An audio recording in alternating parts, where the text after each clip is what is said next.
Nous poursuivons nos travaux de notre commission d'enquête avec l'audition de Mme Élise Noguera, qui est directrice générale de l'ARS de la région Bretagne depuis le 13 février 2023. Donc, Madame la directrice générale, je suis tenu de vous rappeler qu'un faux témoignage devant notre commission d'enquête est passible des peines prévues aux articles 434-13, 434-14, 434-15 du Code pénal, et notamment de 5 ans d'emprisonnement et 75 000 € d'amende. Je vous invite à prêter serment de dire toute la vérité, rien que la vérité, en levant la main droite et en disant « je le jure ». Donc vous appuyez sur le bouton pour que le micro s'allume. Voilà. Je le jure. Merci. Et également, je crois qu'il y a de vos collaboratrices qui sont susceptibles de prendre la parole. Donc vous vous présentez, mesdames, et votre fonction au sein de l'ARS, et après vous jurerez devant nous de dire toute la vérité, rien que la vérité. Nathalie Leformal, je suis directrice de la santé publique à l'ARS Bretagne, et je le jure. Vous levez la main droite, s'il vous plaît, je le jure. Pour le formalisme, au cas où, voilà. Après, mesdames. Bonjour, Anne Serre, directrice adjointe santé environnement, je le jure. Vous pouvez prendre votre micro aussi, donc je crois. Oui, bonjour, donc Carole Chiruel, responsable du département santé environnement à la DDARS des Côtes d'Armor, donc le département de Planquette, et je le jure. Merci beaucoup, mesdames. Et également, je dois vous demander, donc, madame la directrice générale et mesdames, si vous auriez d'éventuels liens d'intérêt par rapport à l'objet de notre commission d'enquête. Aucun lien d'intérêt. Aucun lien d'intérêt. Pas de lien d'intérêt. Pas de lien d'intérêt. Parfait, merci beaucoup pour ces formalités administratives et juridiques importantes. Alors, je rappelle rapidement, puisque vous savez que cette audition est retransmise sur le site du Sénat, que ce dernier a constitué le 20 novembre dernier une commission d'enquête sur les pratiques des industriels de l'eau en bouteille. Au début de l'année 2024, plusieurs médias ont révélé les pratiques illégales de certaines entreprises du secteur des eaux embouteillées, en particulier le recours à des traitements interdits sur des eaux minérales naturelles et de source. Notre commission d'enquête du Sénat vise à faire la lumière sur ce dossier sous réserve d'éventuelles procédures judiciaires en cours. Donc, Madame la directrice, cette audition a pour objet de faire la lumière sur les contrôles des exploitations d'eau minérale naturelle à l'échelle locale. Je le rappelle, les ARS sont chargés du contrôle sanitaire des eaux conditionnées, c'est-à-dire la vérification sur la qualité des eaux, l'inspection des installations et le contrôle des mesures de surveillance mises en œuvre par l'exploitant. En tant que directrice générale de l'ARS de la région Bretagne, vous opérez dans une région où l'activité des embouteilleurs est importante pour l'économie locale. Je pense notamment à Planquette, eau minérale naturelle qui prend sa source dans les Côtes d'Armor. Comment votre ARS est-elle armée pour garantir le contrôle des eaux conditionnées?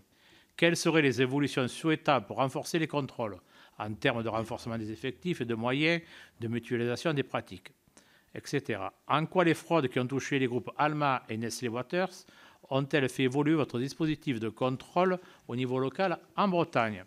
Avez-vous eu connaissance de traitements interdits, y compris microfiltration à moins de 0,8 microns sur certains sites relevant de notre ARS? Qu'en est-il résulté?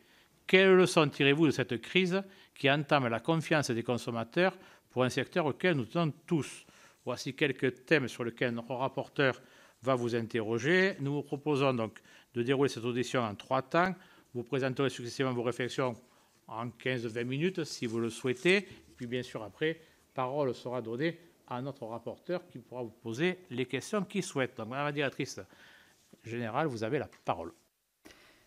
Merci Monsieur le Président, Monsieur le rapporteur, Mesdames et Messieurs. Je vous remercie tout d'abord de l'intérêt que vous portez à la Bretagne. Je vais m'attacher à répondre à vos questions dans le cadre de cette audition. Et puis, nous pourrons bien sûr apporter aussi des compléments dans le questionnaire que nous vous rendrons pour la mi-mars.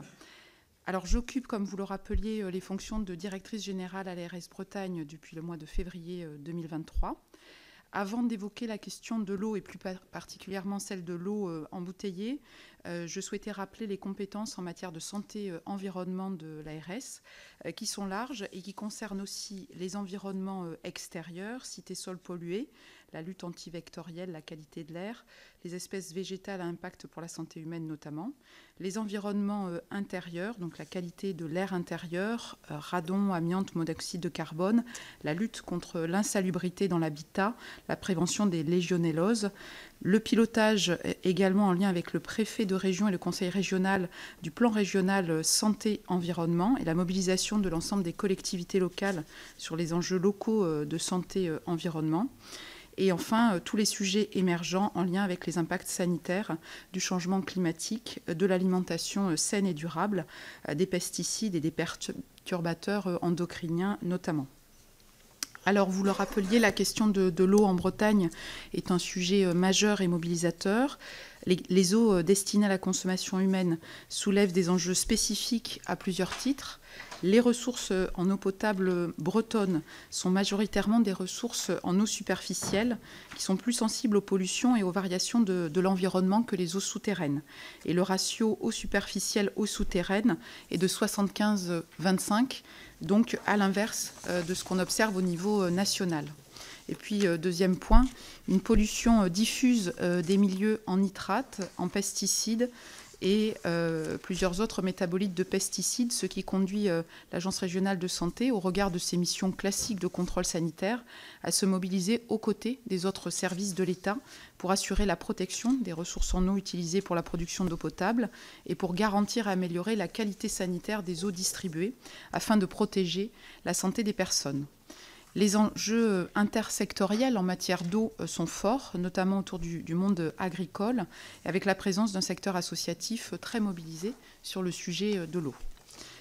Sur le plan quantitatif, en Bretagne, on compte 770 captages d'eau destinés à la consommation humaine, 820 unités de distribution et 15 000 prélèvements qui sont effectués tous les ans. L'eau en Bretagne, c'est aussi la qualité sanitaire des eaux de baignade sur l'ensemble du littoral, donc le plus important de France. Près de 600 sites de baignade sont contrôlés et ce sont 6 000 prélèvements tous les ans de mai à septembre qui sont effectués donc, sur la période estivale. Sur le plan des ressources humaines, les moyens que l'ARS consacre à la politique de l'eau dans son ensemble représentent 15 équivalents temps plein au niveau de la région, majoritairement avec des postes d'expertise et des postes techniques, ingénieurs, techniciens, et dont 14 équivalents temps plein sont répartis entre nos 4 délégations départementales, puisque l'eau et la santé environnement sont des sujets qui sont majoritairement traités au niveau départemental et sont placés donc sous l'autorité hiérarchique des directeurs de délégations départementales. Et enfin, nous avons un ETP et qui est consacré à l'animation fonctionnelle transversale au niveau de la région, qui est assurée par une référente régionale eau, sous l'égide de la direction adjointe santé-environnement au sein de la direction de la santé publique de l'ARS, donc au niveau régional. J'en viens maintenant à la situation donc, de la Bretagne en matière d'eau conditionnée. Alors, la situation régionale, pour faire une photographie des sites, est la suivante. 4 sites géographiques répartis sur 3 départements. Donc un site à Planquette dans les Côtes-d'Armor, 2 sites dans le Finistère, à Saint-Goazec et à Comana, et un site à Paimpont en Ille-et-Vilaine. 4 sites qui représentent un peu moins de 4% des sites recensés en France sur les 104 sites. Une production régionale que l'on peut qualifier de modeste en comparaison, 203 733 mètres cubes en 2023, ce qui représente 1,5% de la production nationale qui était de 13 673 000 mètres cubes la même année, donc en additionnant les eaux minérales naturelles et les eaux de source. 4 désignations commerciales d'eau minérale naturelle, Planquette, Planquette fine bulle et Planquette intense dans les Côtes-d'Armor et Brocéliande en Ille-et-Vilaine. Excusez-moi juste de vous couper. Est-ce que vous pourriez nous dire par rapport à ces 4 sites, les industriels qui sont, si vous le savez? Oui, les industriels, donc il y a Cristalline dans le Finistère, donc Cristalline Alma, Planquette donc dans les Côtes-d'Armor au jeu et Paimpont, c'est la société Intermarché. Merci beaucoup, madame. Donc je vous dénommais les désignations commerciales pour les eaux minérales naturelles, 4 désignations commerciales eau de source. Eau de source Saint-Alix, donc dans les Côtes-d'Armor, eau de source Isabelle et Montagne d'Arrêt dans le Finistère, et Pas du Houx en Ille-et-Vilaine. Sur les 15 équivalents temps plein consacrés à la politique de l'eau à l'ARS, nous consacrons un temps que nous savons limité, estimé à 0,15 ETP en moyenne. Et au regard donc des effectifs que je vous ai énoncés qui sont dédiés à l'eau à consommation humaine des 3 directions départementales concernées, donc sur les 3 départements, cela représente 1,3% de l'effectif consacré donc à l'eau à consommation humaine en matière d'eau conditionnée.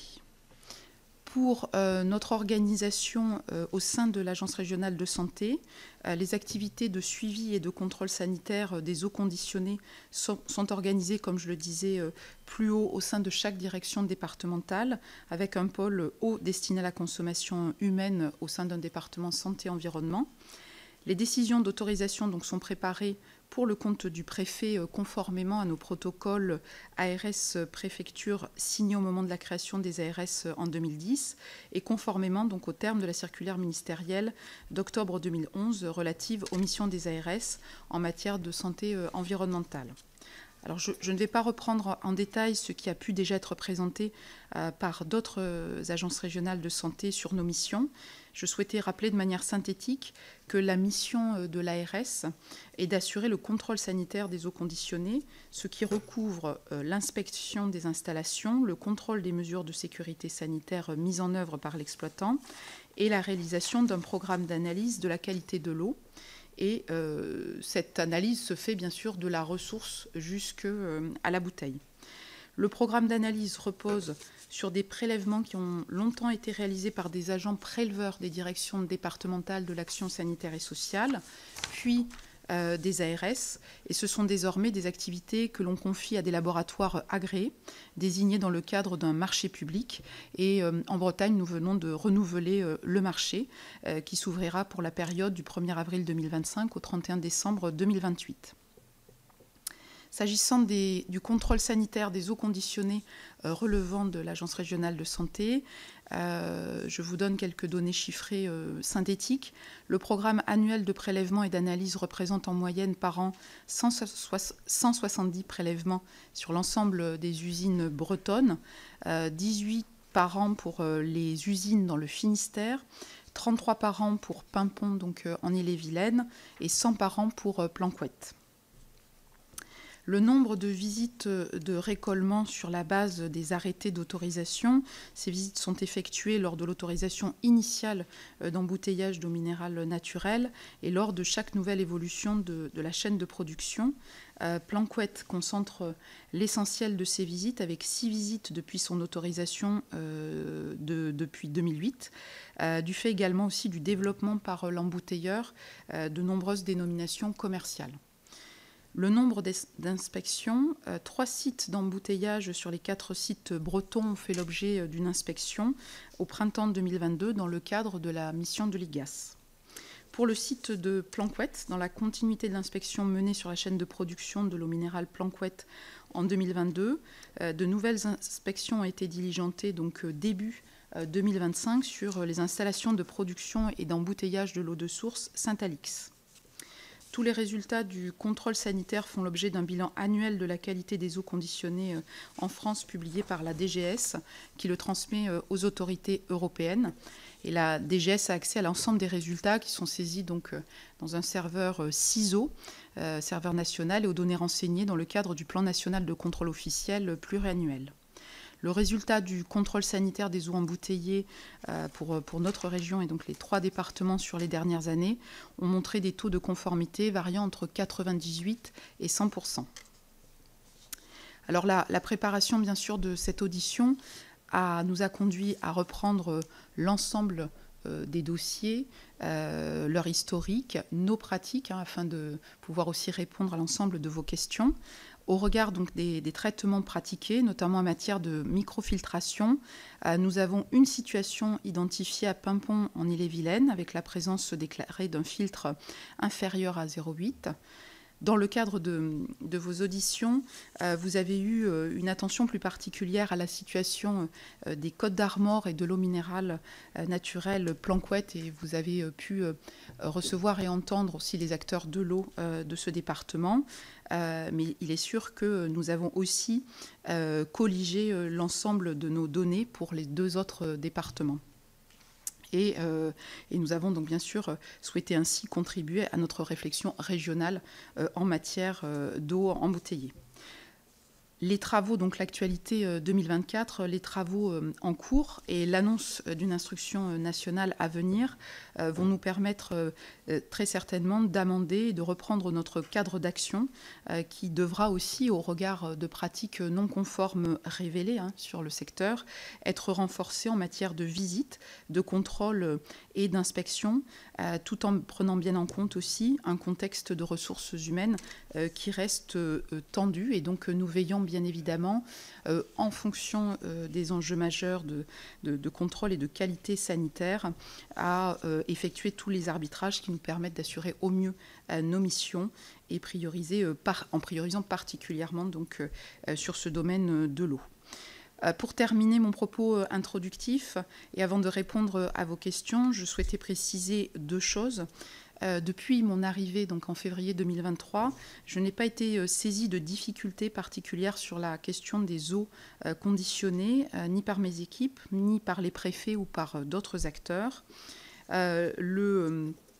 Le sujet n'a pas été évoqué dans le cadre de réunions nationales auxquelles la direction de l'ARS aurait participé, mais il est certain que la perspective donc, de l'instruction nationale dédiée aux eaux embouteillées sera l'occasion aussi d'étayer notre cadre commun d'action et de renforcer l'animation collégiale sur ce sujet.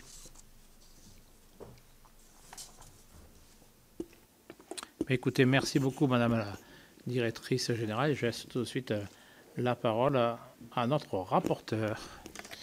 Merci beaucoup, Monsieur le Président. Heureux de vous retrouver après cette petite pause. Merci de votre présentation liminaire qui était très précise. Peut-être pour revenir d'abord sur un point, est-ce que vous pouvez nous préciser, parce que c'est intéressant pour nous de voir comment ça se passe dans les différentes ARS, est-ce que vous pouvez nous expliquer comment vous travaillez avec les préfectures? Comment se passe le lien avec la préfecture, notamment lorsqu'il s'agit des autorisations d'exploitation, des modifications d'autorisation d'exploitation? Est-ce que vous pouvez nous revenir un petit peu sur ce point-là, nous expliquer comment vous travaillez avec les préfectures? Tout à fait. Donc, je vais répondre sur le cadre général. Je laisserai aussi mon équipe compléter si besoin était. Donc, on agit dans le cadre du protocole donc ARS préfet pour le compte des préfets dans le domaine. Bien sûr, nous sommes nous-mêmes chargés d'organiser le contrôle sanitaire et ses suites. Dans le cadre donc de l'autorisation des exploitations, nous conduisons donc l'instruction sur l'ensemble des différents domaines et nous sommes donc en matière au niveau des domaines qui relèvent du préfet de département, donc procédure d'autorisation, demande de mesures correctives, sanctions administratives.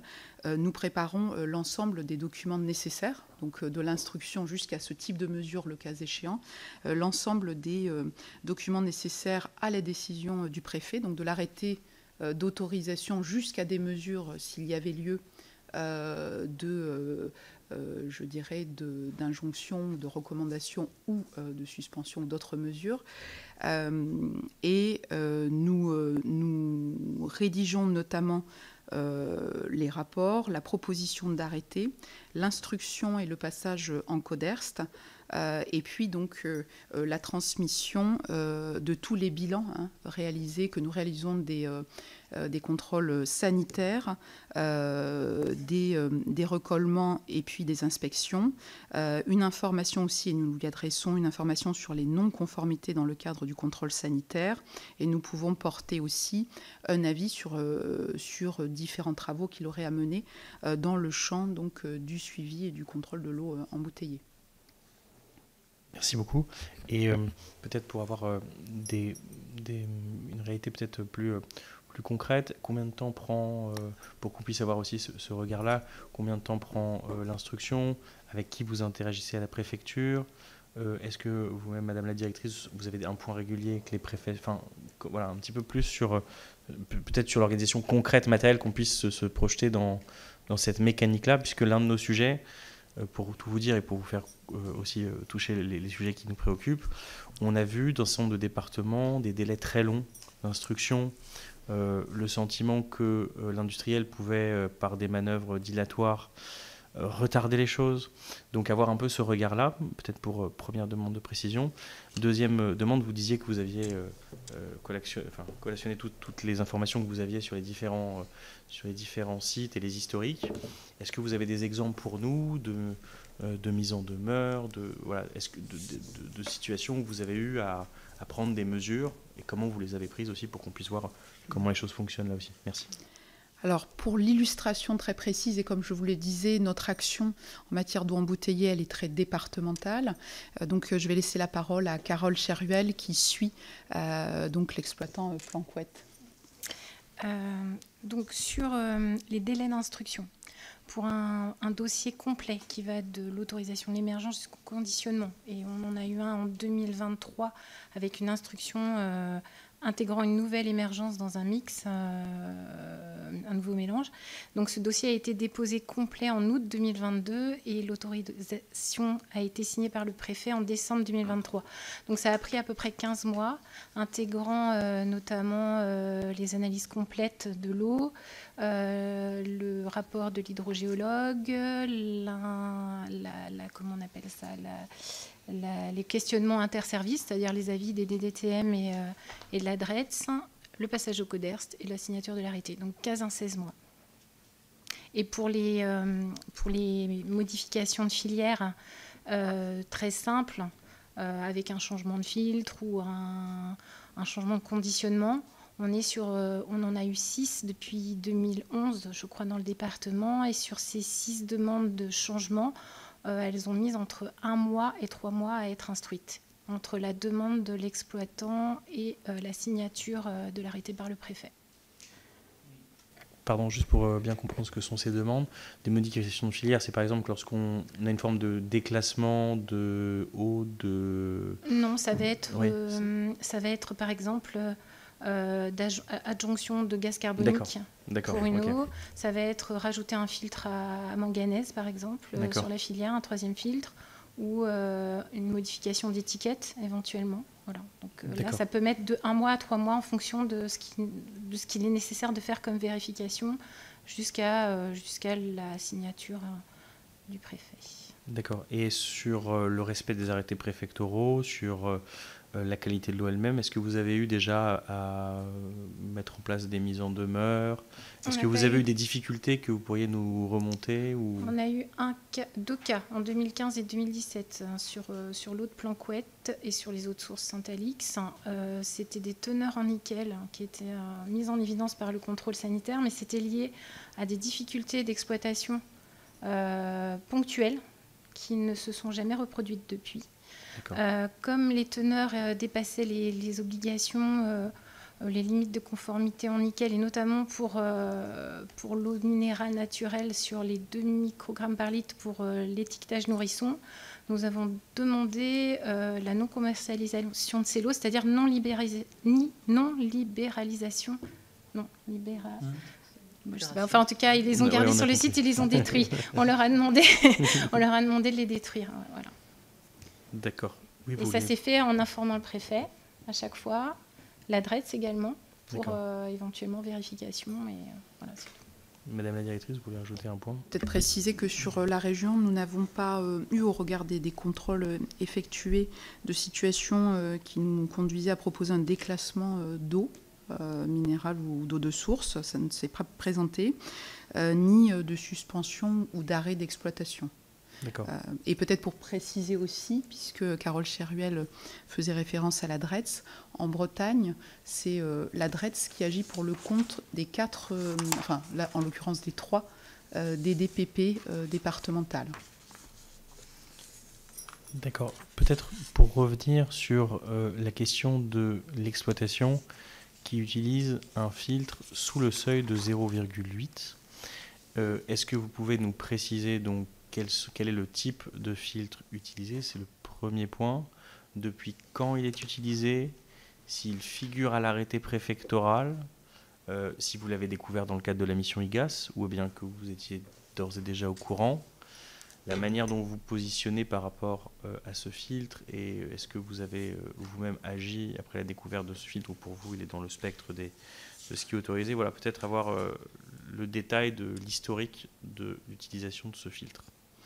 Alors donc c'est l'exploitant de Paimpont, donc la Société des eaux de source de Paimpont, groupe Intermarché en Ille-et-Vilaine, qui nous a déclaré en 2021 l'utilisation d'un microfiltre à 0,2. Et donc à ce moment-là, la société a installé une technique aussi de déferrisation et de démanganisation, et c'est dans ce cadre qu'elle a déclaré cette utilisation. L'ARS n'a pas autorisé ce traitement et a rappelé donc à l'exploitant à l'occasion de l'inspection dans le cadre de la mission IGAS que ce type de filtration inférieure à 0,8 n'était pas un procédé autorisé au regard de l'avis de l'AFSA de 2001 relatif à la demande d'approbation d'un procédé de traitement pour les eaux de source. Juste pour un élément de compréhension pour moi, donc ils viennent vous voir en 2021. Cependant, le filtre est déjà en place à ce moment-là, ou est-ce que vous dites que vous leur interdisez par la suite? Est-ce que vous pouvez juste préciser ce point? Il nous déclare en fait, il nous déclare comme cela peut arriver avec des évolutions de technique, les exploitants déclarent a posteriori. Déclarent effectivement, oui, utiliser un microfiltre.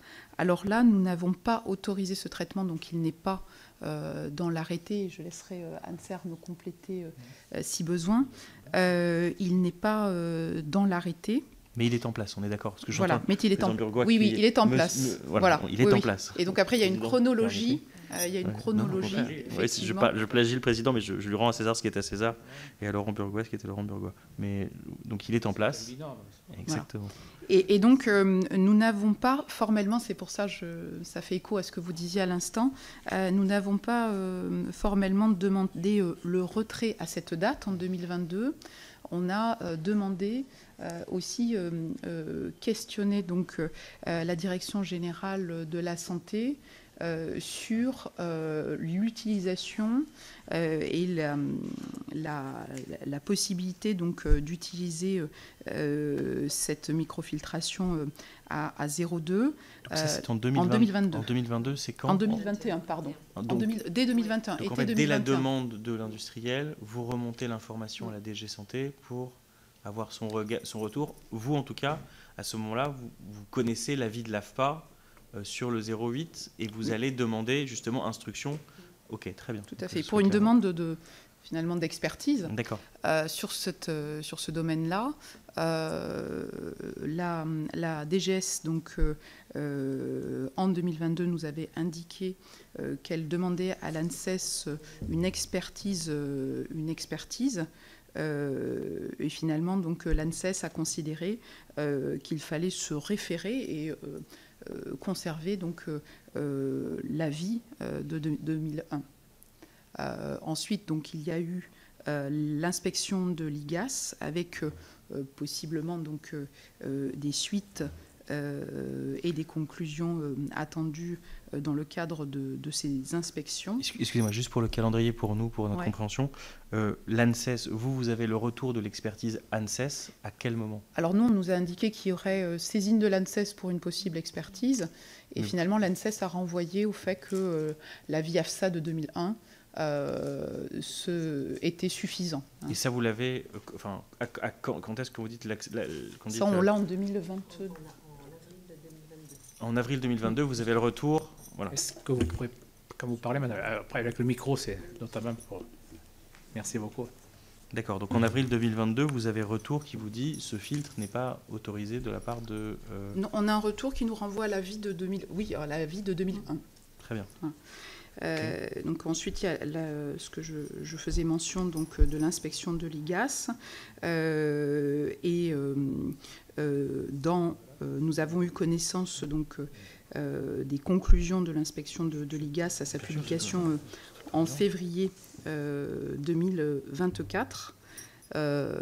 Et donc, nous n'avons pas intégré cette microfiltration dans l'arrêté.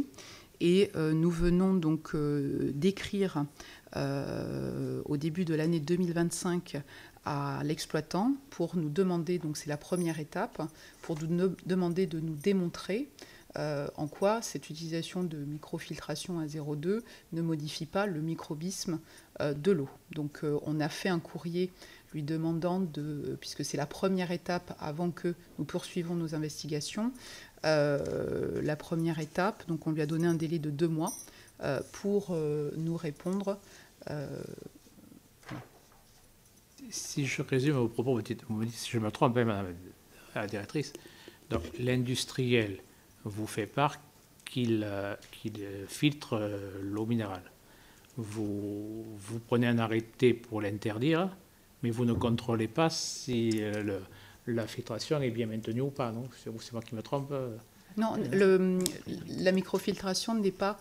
nous ne prenons pas d'arrêté pour l'interdire. On lui rappelle que ce n'est pas une pratique autorisée, mais... Donc on laisse continuer à filtrer. Oui. Alors que ce n'est pas autorisé. Oui.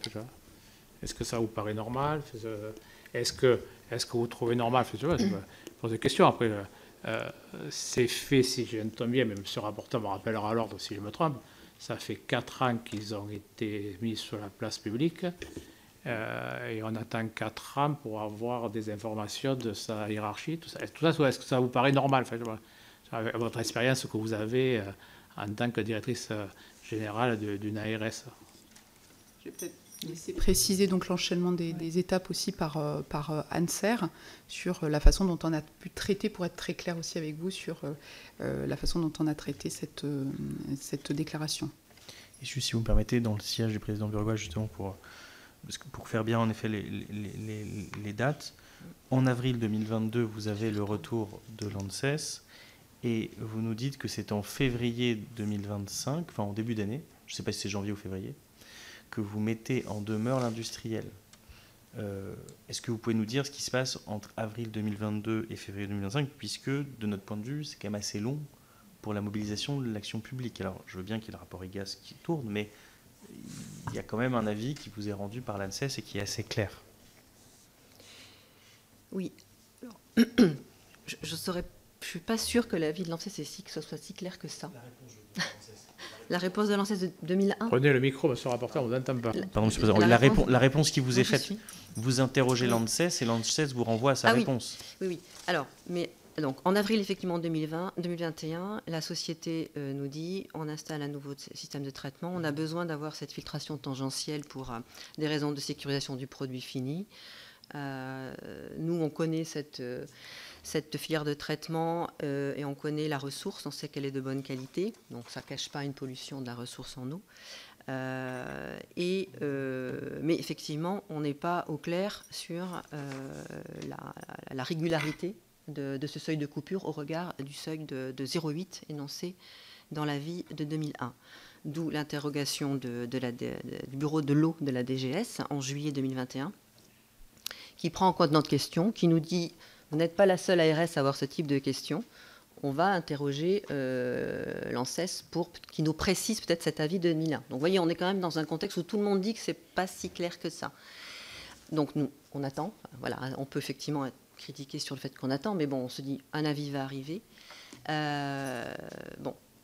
C'est au moment où on relance le bureau de l'eau de la DGS que celui-ci nous dit que finalement l'ANSES, au moment où la DGS a sollicité l'ANSES, a dit bah non, c'est plus vraiment notre compétence, ce sujet-là, référez-vous à l'avis de 2001, il est suffisant. Donc, ça c'est avril 2022, on est d'accord? Ça c'est avril 2022. Effectivement, on a cette information-là. Bon, donc on n'a pas la réponse et il nous renvoie à l'avis 2001 avec cette notion de ne pas modifier les caractéristiques microbiologiques de l'eau.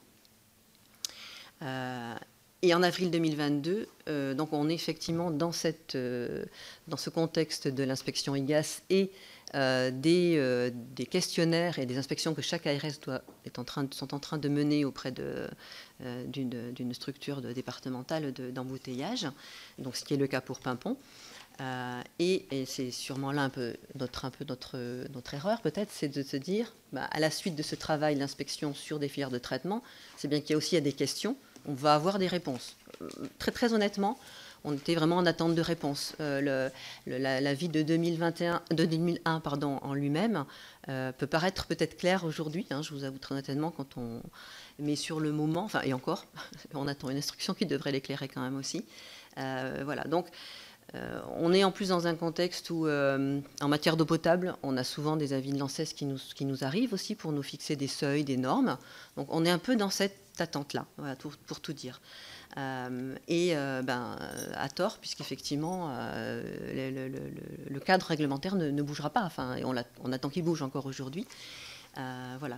Et donc, c'est vraiment à la lumière de 2024 et des travaux que vous menez, qu'en remettant vraiment, l'ensemble des documents dans notre regard, qu'on se dit qu'il faut avancer, quoi. Voilà. Donc, pour notre culture générale, la société, et à ce jour, où c'est que vous en êtes de vos relations sur ce sujet-là avec la Direction générale de la santé? Est-ce que vous avez un retour, pas de retour, sur ce dossier-là? Enfin, sur le dossier par rapport à... Oui, sur la microfiltration, est-ce que vous échangez toujours? Est-ce qu'ils vous donnent des conseils? Oui. Ou est-ce qu'on vous laisse un peu tout seul gérer dans vos régions? Voilà. Non, là, je crois que l'actualité de 2024 a largement éclairé aussi ces différents aspects du sujet, et il y a une instruction nationale à venir. Voilà. Donc c'est vrai aussi que cette instruction... D'attendre commission d'enquête. Alors, le ministre Noder a fait quoi? Le DG Santé, tout le monde. Quelle responsabilité, monsieur le rapporteur, vous avez sur vos épaules? Non, mais juste peut-être pour revenir. Donc vous nous dites... peut-être quand même se dire qu'en effet, avril 2022, février 2025, c'est un temps qui est important. Moi, la question que j'ai envie de vous poser, c'est le rapport IGAS a été un élément qui vous a poussé, dans ce que je comprends, à différer votre décision à nouveau après le retour qui vous a été fait sur l'ANSES. Le rapport de l'IGAS, vous le recevez quand ? En février 2024, lors de sa publication générale. Publique, donc en fait. Et est-ce que vous aviez eu des garanties comme quoi ce rapport allait vous être communiqué avant ou pas du tout? Non. Enfin, ni garantie, ni pas de garantie. Enfin, non, pas d'information on a eu connaissance particulière. quand il a été publié en février. D'accord. Et est-ce que, puisque donc le fait d'avoir ces microfiltrations dont un avis de l'ANSES vous dit qu'elles ne sont pas autorisées, est-ce qu'à un moment vous avez eu une discussion avec le préfet sur ce sujet?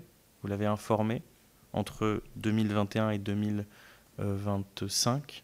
Est-ce que vous l'avez informé à un moment de cette irrégularité qui durait? Alors, moi, je pars aussi des documents qui ont pu être portés à ma connaissance, et je n'ai pas trouvé d'information du préfet. Il est désormais au courant. Dans tous les cas, antérieurement, notamment sur la période de 2021, je n'ai pas, la période antérieure, je n'ai pas trouvé trace du fait qu'on aurait informé le préfet. C'était des échanges techniques au niveau des équipes, mais je n'ai pas, à ma connaissance, en tous les cas, notion qu'il y ait eu une information du préfet. D'accord. Et le préfet a été mis au courant quand ? Il a été mis au courant en début de cette année. Donc c'est quel... Là, au moment où on envisageait d'écrire à l'exploitant, nous lui avons aussi indiqué ces éléments d'action et pourquoi nous écrivions et dans quel cadre. Et c'est janvier, février, c'est quoi la date? C'est ça, c'est on a écrit le début février, donc ça doit être une information début février ou fin janvier. D'accord. Excusez-moi, monsieur le rapporteur, juste par rapport à ce sujet de la microfiltration concernant votre ARS, est-ce qu'il sera possible d'avoir tous les échanges sur le sujet-là que vous avez pu avoir aussi bien avec l'exploitant, le préfet, la direction générale de la santé? s'il vous plaît. Oui, on les Mesdames. joindra à la réponse au questionnaire. Voilà, bien sûr, il n'y a aucun problème. Merci beaucoup, mesdames. Et aujourd'hui, est-ce que vous avez un canal de discussion ouvert avec l'industriel pour voir la manière dont il pourrait retrancher ce filtre pour se conformer à la réglementation, puisque ce que nous entendons, en tout cas dans les courriers de la DG Santé qui ont été portés à notre connaissance, c'est que la DG Santé a l'air de s'aligner sur 0,45, mais en tout cas pas sur 0,2. Je crois que vous avez les mêmes informations, si vous pouvez me le confirmer. Du coup, qu'est-ce que vous avez eu des discussions avec l'industriel ou pour l'instant on en est à l'échange de courriers? Vous pouvez revenir un peu là-dessus? Est-ce qu'ils ont des solutions pour changer leur mode de traitement? On a adressé ce courrier donc, en février. On attend sa réponse donc, écrite sous 2 mois sur le fait de repenser sa chaîne de traitement sans microfiltre. Et donc, à défaut de nous préciser les raisons technologiques qui l'ont amené à le faire, et d'apporter aussi la démonstration que ces filtres n'entraînent pas de modification de microbisme. Et nous avons donc eu un échange récent, mais là qui n'est pas encore écrit, qui est oral dans les échanges avec les équipes de la direction départementale d'Ille-et-Vilaine, sur le fait que l'exploitant nous disait donc qu'il allait faire un changement de filtre pour se tourner, s'orienter vers des filtres à 0,45. Mais nous n'avons pas, c'est un échange oral, et donc nous attendons la réponse écrite de sa part et surtout sur l'ensemble de l'explication.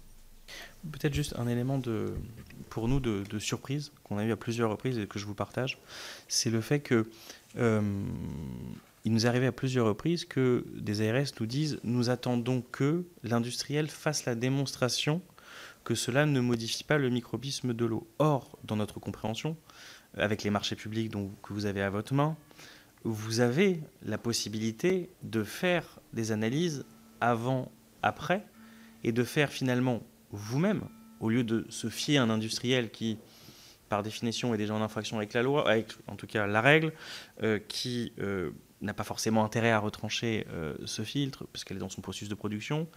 Pourquoi, à ce moment-là, vous ne vous saisissez pas du sujet pour faire des analyses avant-après, pour évaluer vous-même s'il y a modification du microbisme de l'eau? Pourquoi transférer à l'industriel? Je ne sais pas si je suis clair dans ma question, mais pourquoi vous faites ce transfert à l'industriel? C'est faute de temps, de moyens, que sais-je. Qu'est-ce qui vous pousse à agir comme cela? Tu veux compléter? Mais je vais peut-être dire, donc de manière générale, on procède comme cela, en attendant des informations de l'industriel sur un certain nombre de points, pour ensuite, nous, avoir des contrôles. Et donc, c'est un processus aussi d'information et de travail avec les exploitants dans ce domaine. Mais je laisse peut-être soit Carole Chervel illustrer dans le département de Côte-d'Armor, ou peut-être Anne Serre préciser. Mais en tous les cas, nous agissons sur, d'abord, l'industriel doit nous apporter donc, des éléments sur les techniques qu'il utilise.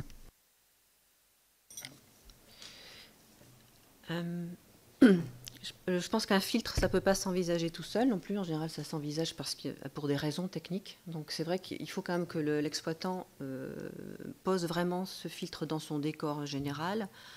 Si c'est en aval de traitement de défériation, démanganisation, c'est quand même de la responsabilité puis de la compétence de l'exploitant de bien poser à quoi ça sert, qu'est-ce qu'il attend de ce filtre. Et puis derrière, d'organiser aussi je dirais les tuyaux, enfin tout ce qu'il faut pour pouvoir faire aussi ces prélèvements. Il y a un aménagement. Les prélèvements, on ne peut pas les faire n'importe où. Vous avez une chaîne d'embouteillage, il faut des points de sortie d'eau qui doivent être sécurisés pour faire les prélèvements. Donc c'est vrai que classiquement, le contrôle sanitaire, c'est l'émergence et la bouteille. Donc c'est facile, on va dire. Quand on intervient dans la chaîne, voilà, ça ne se fait pas par hasard, il faut vraiment l'intégrer. Là, je n'ai pas revu les textes, mais il me semble que, en tout cas dans un premier temps, ça semble... tout ça pour dire que nous, c'est pas facile de faire cet amont-aval de filtre s'il n'y a pas de point de prélèvement amont-aval déjà. Donc ça ne se fait pas tout seul. Vous voyez, ce que je veux dire, c'est que c'est pas, ça se décide pas au dernier moment, en dehors du contrôle sanitaire habituel. Il faut vraiment que ça soit organisé, planifié avec l'exploitant. Et voilà, donc c'est pour ça qu'on ne les a pas du coup ces données-là. Vraiment approche amont-aval du filtre. sauf à dire que l'amont, c'est l'émergence, et l'aval, c'est la bouteille. Mais je ne pense pas que ce soit ça l'idée, on est bien d'accord. Donc, ces données, on ne les a pas. Voilà, je peux vous dire très clairement, on ne peut pas les regarder avec notre contrôle sanitaire, on ne peut pas conclure sur ça. Et en général, c'est quand même, on va dire, la charge de la justification de la demande, c'est quand même l'exploitant qui doit la porter. Ça semble assez logique. Même si après, dans ce deuxième temps, dans une stratégie qu'on est en train de construire, en toute honnêteté, évidemment, on irait, nous aussi, le contrôler en deuxième intention. Vous voyez, vraiment, c'est la même posture que l'autosurveillance et le contrôle sanitaire. Il y a une surveillance de fait du quotidien par l'exploitant et un contrôle de deuxième niveau par le contrôle sanitaire. Donc, c'est pour ça qu'on a un peu ce type de posture. Merci pour la réponse. Juste, je me permets un commentaire. Ce qui est un peu particulier dans le cas de figure, c'est que on n'est pas sur une demande d'autorisation qui donnerait lieu à une analyse ex ante. On est sur finalement un fait accompli, qui est que ce filtre est en place dans le processus de production, et que, au-delà même de la complexité que vous évoquez, il semble, dans les échanges qu'on vient d'avoir, mais peut-être que vous pouvez me corriger là-dessus, que même cette idée d'y aller pour vérifier la conformité à la réglementation, puisque la conformité à la directive, c'est le fait que le microbisme de l'eau n'en soit pas modifié. Cette idée, j'ai l'impression qu'elle n'a jamais germé du côté de l'ARS, sauf si vous me dites le contraire, est-ce que je m'entends?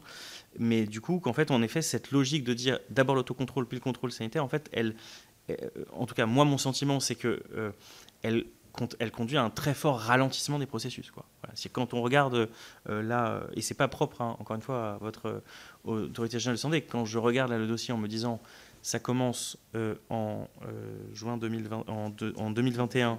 En 2021, on est en février 2025, sans vouloir nous prêter de pouvoir trop grand, mais peut-être que ce qu'on fait au niveau de la commission a pu accélérer un certain nombre de processus en cours, en tout cas au niveau de la Direction générale de la santé.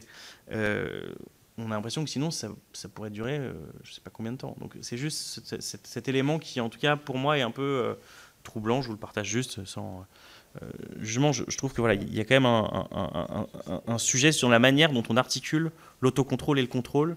Et à mon avis, peut-être qu'on fera des propositions en ce sens, manière de repenser un peu les choses de ce point de vue-là, puisque finalement on est passé, vous l'avez très bien décrit, d'un système où en fait on avait des prélèvements publics qui étaient faits sur place à l'externalisation de ces prélèvements, qu'en même temps ensuite on a substitué une logique d'autocontrôle, et que cette logique d'autocontrôle, elle fait prendre du temps, elle fait que des industriels s'autorisent à mettre en place des filtres avant de valider qu'ils soient autorisés par l'arrêté préfectoral. Enfin voilà, moi de ce point de vue-là, je trouve que ça soulève un certain nombre de questions, mais peut-être que vous les partagez d'ailleurs, ces questions. Là, vous anticipez, vous préparez l'audition de demain de M. Salomon, non, qui, à mon avis, est plus à même de répondre à votre question. Donc déjà, je pense que s'il nous aura en visio, comme ça, il préparera sa réponse pour vous, monsieur le rapporteur.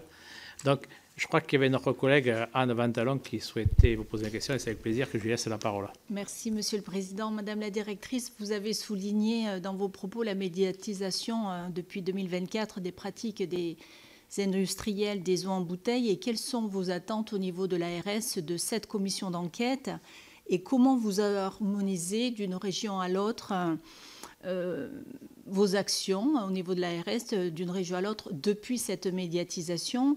Et vous avez aussi souligné que vous agissez, vous intervenez pour le compte du préfet. Alors, quelles consignes vous pouvez avoir du corps préfectoral? Vous avez parlé d'attente. Est-ce qu'on vous demande d'attendre? Est-ce que vous avez le sentiment qu'on vous demande d'attendre la restitution des travaux du Sénat? Alors, peut-être pour la dernière question, non. Par contre, je dirais que sur l'actualité, les travaux en cours en 2024 et l'actualité d'ensemble sur l'année 2024, il est certain que ça, y compris nous-mêmes au niveau de l'Agence régionale de santé, on doit être justement renforcer notre attention sur les techniques et les traitements qui ne seraient pas autorisés. De même, et peut-être qu'on pourra y venir, le fait de procéder par contrôle inopiné, c'est quelque chose que l'on va intégrer dans nos pratiques. Et puis, je le décrivais dans mon introduction, sur nos moyens donc, qui sont au niveau des directions départementales, mais qui requièrent quand même beaucoup d'expertise. Nous avons aussi une réflexion en cours sur le fait de pouvoir professionnaliser ces missions. Et donc de ne pas, je dirais, diluer aussi cette expertise et cette ressource, donc de renforcer aussi la capacité à peut-être régionaliser aussi le suivi. Puisque vous l'avez vu, il y a de la réglementation, il y a de l'action entre administrations, et donc il est important effectivement de pouvoir concentrer cette ressource et l'expertise qui va de pair. Et il est certain qu'avec voilà, l'instruction nationale qui est attendue, elle doit aussi nous conduire à renforcer l'animation d'ensemble sur ce sujet. Pas d'autres questions? Moi, je vois une question à la directrice générale. Les ARS, de manière générale, nous parlent beaucoup des préfets de département. Alors, c'est logique, puisque ce sont eux qui autorisent ou pas l'exploitation, qui prennent toutes les décisions concernant en matière sanitaire. Mais on parle un peu des préfets de région. Alors, quel est le rôle du préfet de région également par rapport à ce sujet-là? Est-ce que, en plus, comme vous êtes une fonction régionale, c'est votre préfet normalement, j'allais dire quasiment votre référent, est-ce que les préfets de région également peuvent coordonner à l'échelle d'une région ces sujets-là par rapport à la position de l'État par rapport aux exploitants d'eau minérale en bouteille, ou pas du tout? C'est pour notre culture générale, il faut qu'on l'améliore avec le rapporteur. Alors, la réglementation, elle prévoit des pouvoirs en matière d'eau embouteillée au niveau des préfets de département. Et donc, nos équipes agissent, ça vous l'avez effectivement, ça a été expliqué, agissent pour le compte donc, des préfets de département. Par contre, donc, de manière plus générale, moi je peux vous décrire ce qui se passe à l'ARS. Par exemple, est-ce que dans les propositions que pourrait faire une commission d'enquête, est-ce que vous pensez que ce serait intéressant, notamment dans des régions où il y a quand même plusieurs départements qui sont concernés, qui ont des embouteilleurs bien connus, qu'il y ait une coordination au niveau du préfet de région? Est-ce que ça vous paraîtrait une bonne chose pour vous en tant qu'ARS? Alors, je peux m'inspirer justement de ce qui a été récemment fait, mais de manière plus générale sur l'eau, en ne ciblant pas sur l'eau embouteillée. Mais c'est vrai qu'en Bretagne, donc le secrétariat général aux affaires régionales, donc le SGAR qui est placé auprès du préfet, a installé avec l'ensemble des administrations déconcentrées de l'État qui travaillent au niveau de l'eau, a installé un comité stratégique, donc qui réunit les différentes administrations sur la thématique eau dans son ensemble. Voilà. On n'a pas eu l'occasion d'aborder le sujet des eaux embouteillées, c'est une instance récente, mais qui s'est mise en place en 2024. On n'a pas eu l'occasion d'aborder ce point-là à l'ordre du jour. Par contre, c'est un comité stratégique donc, qui réunit les directions régionales et les préfets et donc les équipes des préfets de département et le SGAR sur l'ensemble justement très transversal du sujet eau traité par les différentes directions. Merci beaucoup. Je ne sais pas, monsieur le rapporteur, vous avez plus de questions? Si, allez. Peut-être juste une ultime question. Tout à l'heure, dans l'introduction, vous avez évoqué un secteur associatif très mobilisé sur la question de l'eau. Je voulais savoir si c'était le contexte que nous connaissons en Bretagne sur ces sujets, ou est-ce qu'il y a quelque chose de spécifique sur les embouteilleurs? Est-ce qu'il y a des gens qui sont mobilisés sur ce sujet-là en particulier, ou sur, je sais pas, enfin, on a vu dans d'autres départements des associations qui étaient très vindicatives, en tout cas très revendicatrices sur un certain nombre de sujets. Est-ce que c'est le cas aussi vis-à-vis des embouteilleurs, ou est-ce que c'était plutôt un contexte plus large que vous évoquiez en l'espèce? Oui, c'est un contexte plus large. D'accord. Merci beaucoup.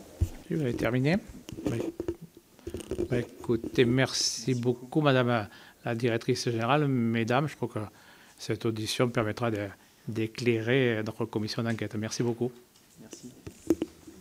Et donc, nous nous retrouvons, nous, Monsieur le rapporteur, mes chers collègues, demain après-midi à 17h30, en salle Clémenceau pour l'audition de Jérôme Salomon, ancien directeur général de la santé. Mais déjà, vous avez posé la première question, monsieur le rapporteur.